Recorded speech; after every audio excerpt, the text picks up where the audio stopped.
Still a number of questions out there concerning the death of Osama bin Laden and a growing demand that continues now to see actual pictures of his body. A lot of people say that is the only proof that they will accept, but that comes with a great deal of concern. We do have the very latest for you this morning on the killing of Osama bin Laden. And this is important because the official story actually keeps changing. CBS News national security correspondent David Martin is at the Pentagon with new details on Sunday's high-risk operation. David, good morning to you. Why, in fact, does this story keep changing? One would think that the White House especially wants the message here to be consistent. Well, they have changed their stories, and you got to remember this was an operation where everybody's adrenaline was flowing, and it was over in a very brief time.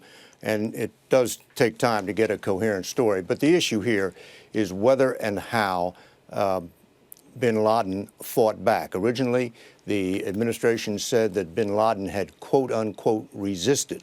But now the administration acknowledges that he was unarmed. Now, there's no sympathy for bin Laden here, but this is an issue because the administration has insisted this was not a kill operation and that they were prepared to capture him if he surrendered.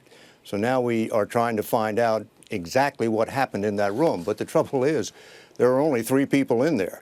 There was bin Laden, the SEAL who shot him, and bin Laden's wife, who was lying on the floor after having been shot in the leg.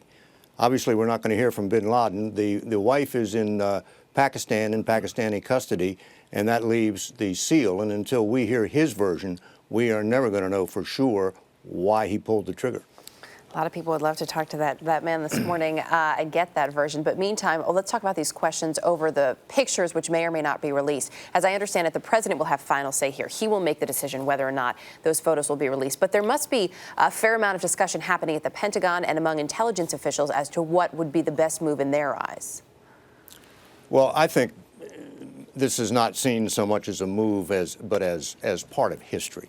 We're beyond the news story here. This is history, and I think everybody agrees that eventually the photo is going to have to be released. I've had it described to me, and it does sound very gruesome. Remember, bin Laden was shot twice at close range, once in the chest and once in the head, right above his left eye.